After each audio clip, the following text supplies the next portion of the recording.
Now let's move on to my draft grades for the AFC North. Starting with the Cincinnati Bengals, they had the worst draft class out of every team in the NFL this year. This is another underwhelming draft class the Bengals have put together. Starting off with Shamar Stewart with your first round pick. We knew somebody was going to draft this guy. When you go 4 years with only 4.5 sacks, I really question if you ever going to be able to develop any pass rush moves. Not only was Shamar Stewart one of the worst pass rushers in this draft, but his run defense isn't that great neither. But you're banking on the athleticism and the physical traits, being able to mold him into somewhat of a productive pass rusher. But with how you missed on Miles Murphy, he kind of had a similar profile to Shamar Stewart. If you couldn't develop him, I don't know how you're going to be able to develop Shamar Stewart. And what's funny is when he had that interaction after his press conference with Joe Burrow, at the end of it, Joe Burrow was like, let's get some sacks this year. You ain't going to be getting too many sacks out of Shamar Stewart unless he just has a Rashawn Gary kind of career arc. Rashawn Gary, he didn't have a lot of production coming out of Michigan, and he's blossomed into the most underrated pass rusher in the league. Unless you get that out of Shamar Stewart, this is a really bad pick. Demetrius Knight should be an instant starter for Cincinnati. I wouldn't be surprised to see him get significant snaps as a rookie. Barrett Carter also is a pretty good linebacker as well. But I think the best pick the Bengals have made from this draft class was getting Jalen Rivers. I am a little bit biased because he does come from the city of Jacksonville. I'm always going to support my 904 brethren.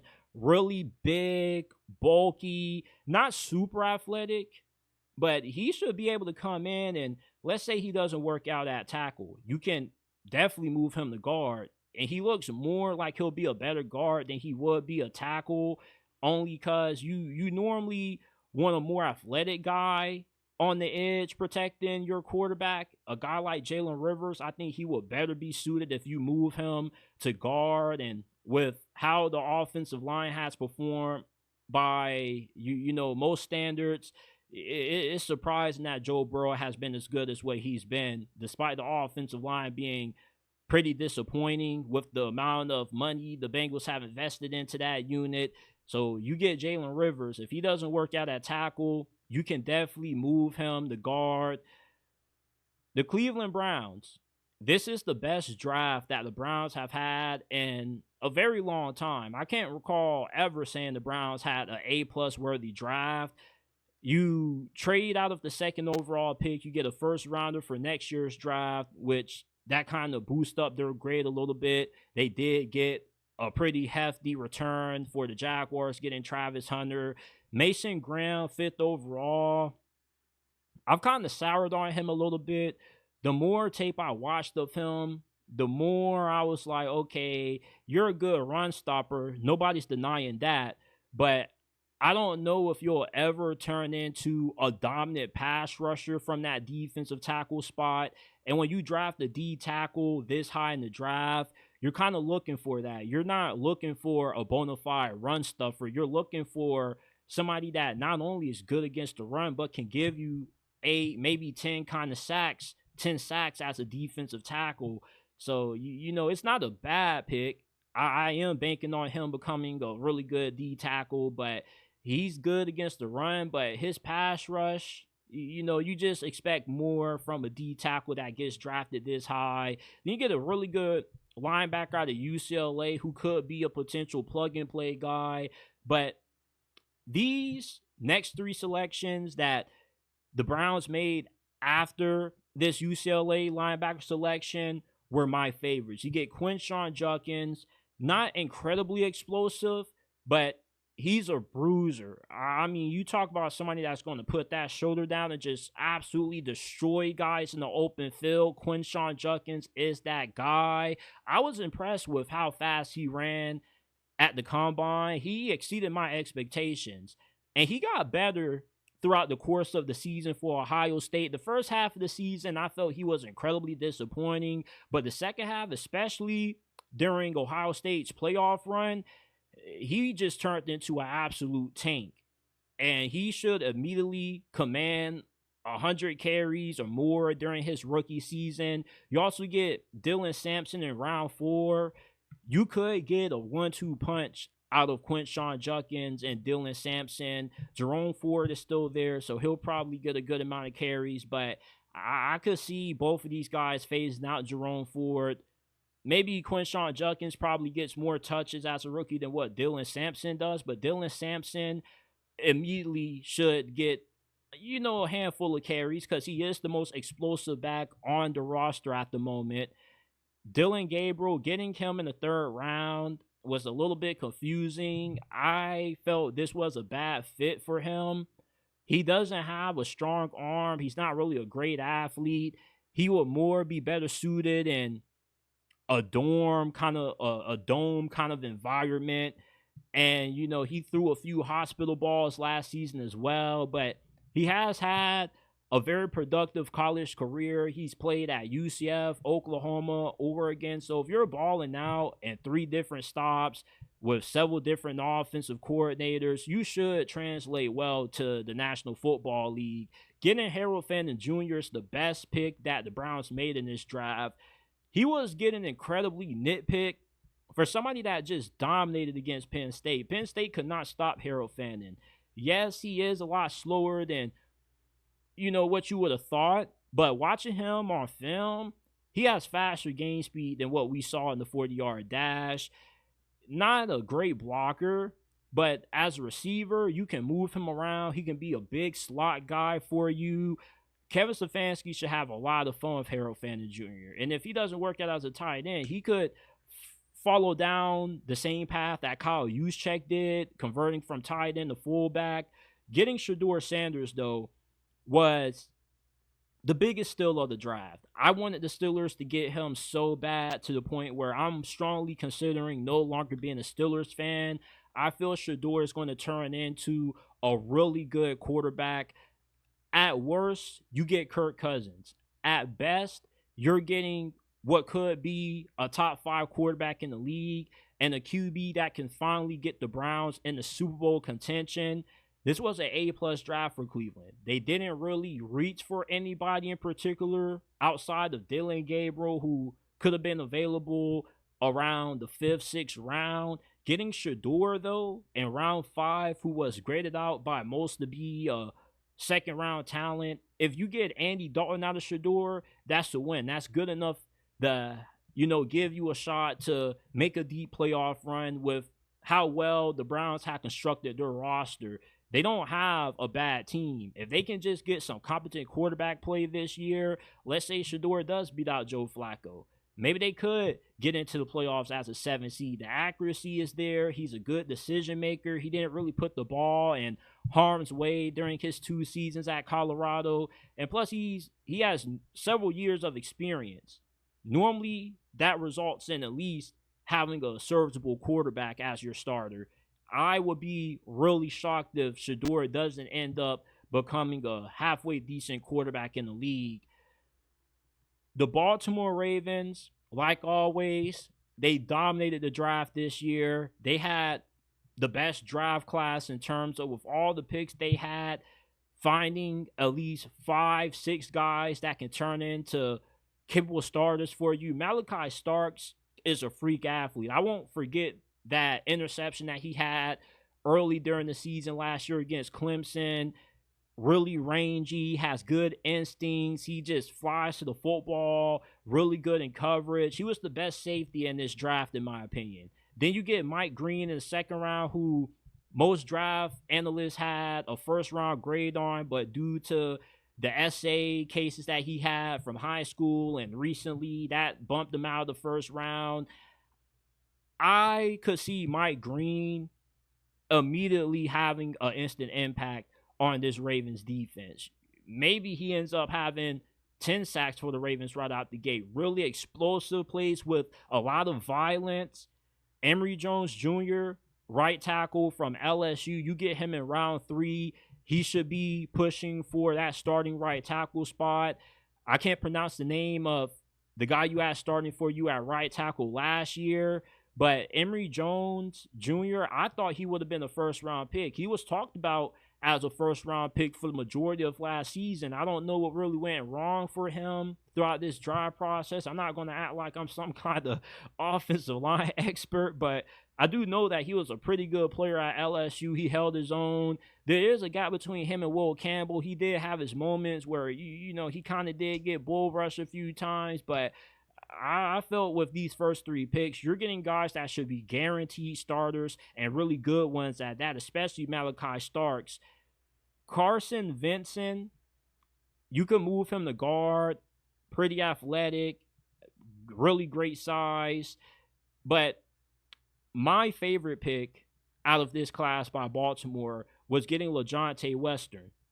I was watching a lot of him during my time when I was attending Florida Atlantic University, and throughout his last couple of years at FAU, the offense pretty much ran through him. Then he goes to Colorado, balls out despite having to share targets with Travis and Jimmy Horn Jr. He's a fantastic route runner, has really good hands. He's great after the catch. Not only are you going to get somebody that can push for immediate playing time, but he's also going to be a really good kick, punt returner for you as well. And he's a Florida boy. Lamar, Zay Flowers, Derrick Henry, they're all from Florida. So you keep that South Florida connection going. This was an incredible drive by the Baltimore Ravens. I didn't even talk about Tyler Loop. You found your potential Diddy Tucker replacement or Deshaun Tucker replacement if, shit really hits the fan with all of the legal stuff that he has going on. You've walked away from this draft with all of these damn picks that you had with about, 6-7 guys that could be starters for you. And if they do become starters, Pro Bowl caliber at that, this was the best draft class in the NFL this year. The Ravens always draft really good. They always find good steals around the middle portions of the draft. Once you get to round 4 and from there, you're just looking for guys that can be good backups, contribute on special teams. But the Ravens, man, they just walked away with a draft class that possibly could catapult them to being a Super Bowl contender for another 4 or 5 years when these guys get into their second, third years in the league. This is a draft class that gives me vibes of when Ozzie Newsome had that 2018 draft class. Remember, he not just got Lamar, but he also got Orlando Brown in the middle portion of the draft, Mark Andrews. This draft is reminiscent of that. Eric DeCosta was cooking this year. And lastly, we got the Pittsburgh Steelers. I'm giving them a B+. It wasn't a bad draft. It just really irritated me that they did not draft Shedeur Sanders. I feel Shedeur Sanders has all the makings of a franchise quarterback. Getting Will Howard in the 6th round, it's not bad. He kind of embodies what the city of Pittsburgh is. Hard-nosed, blue-collar, hard-working. That's what Will Howard is. He's not flashy. For a guy of his size, you would expect for him to have a hose, a cannon for an arm, but not really. But he's tough, a willing runner. And I think, a year behind Aaron Rodgers, we'll see. I'm not saying that he's going to turn into a solid starter, but, maybe sitting behind Aaron Rodgers for a year, learning behind him, he could turn into a capable starter, but I'm not really banking on it. I do love the selection of Derek Harmon, and my condolences go out to him for losing his mom. It's a blessing that the last memory that his mom had on this earth was witnessing her son get drafted. All of the hard work that she witnessed him put in all the years finally paid off. It's just heartbreaking to lose your mom in that fashion. As soon as you get drafted, she passes away. I couldn't imagine the feeling that he's having right now, what he's going through. So my prayers, condolences go out to him, but he's a monster. And I was initially upset when the Steelers drafted him over Shedeur before he ended up sliding all the way to the 5th round. But to be honest with you, the Steelers probably got the best defensive tackle in the draft. I was reading scouting reports for Derek Harmon. They compared him to Cam Hayward. And a lot of sites said that he's the perfect Steelers Ravens kind of player.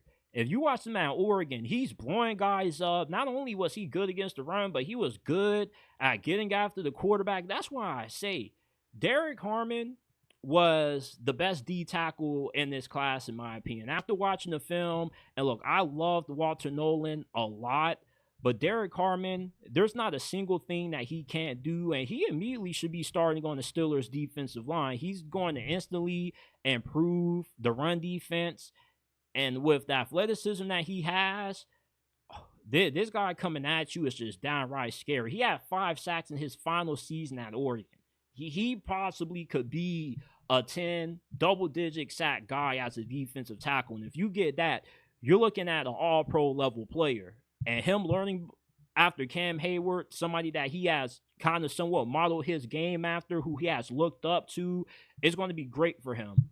Caleb Johnson, I don't hate the pick, and I don't hate him as a player, but he's not as explosive as what you would hope for. He kind of gives me somewhat of Najee Harris vibes, but he's really good after contact, has really good vision, and when he gets into the open field, he can make guys miss. He's going to run through a lot of defensive backs and corners. You see Caleb Johnson coming up in the open field. A lot of DBs are going to be making business decisions when they see him. He's hard to bring down, and you're not just going to bring him down with 1 or 2 guys. It normally takes an army of guys to get him down. So I'm not completely upset. I was just hoping for a more explosive back. I would have loved for the Steelers to get Woody Marks, but you already got Jalen Warren, who kind of takes that role. But I just wanted a more explosive back. But Caleb Johnson should be really good. And also, he was training with Aaron Rodgers. I don't know what he was doing training with Aaron Rodgers. You're a running back, so maybe he possesses some really good pass catching ability as well. Jack Sawyer in round 4, he embodies the kind of character that the Steelers are looking for. Like Will Howard, hard worker, high character guy. He had a tremendous last season at Ohio State. He just has a knack for making plays. You don't really care about the athleticism. He's not the most athletic. He's not the most bendiest of guys, but if you're just looking for a playmaker who's just going to find ways to impact the game, no matter if it's on special teams or being a rotational guy, Jack Sawyer is your guy. He's tough. I think he's really good against the run. I think he'll make a living as a run stopper, but he had a really productive career at Ohio State. He got better every single year. He went from a 3-sack guy as a freshman to ending his final season, not just a national champion, but with 9 sacks. So with Alex Highsmith, you know, he battled through some injuries last year. If he has some injury issues again, or let's say TJ Watt has to miss some time, he could be a good backup and possibly turn into a really productive pass rusher. The Steelers do a really good job of finding these pass rushers who, even if they don't end up being Pro Bowl or all pro level guys, they at least can be solid contributors for Pittsburgh.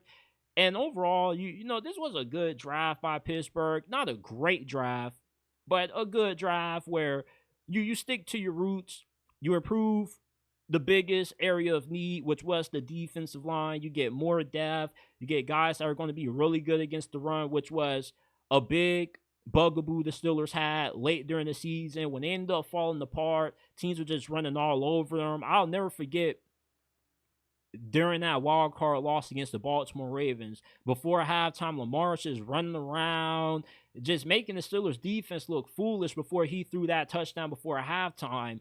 Getting Derek Harmon and Jack Sawyer, yeah, I don't see that shit happening again. So I get the Steelers a B+. So this is it for my AFC North draft grades.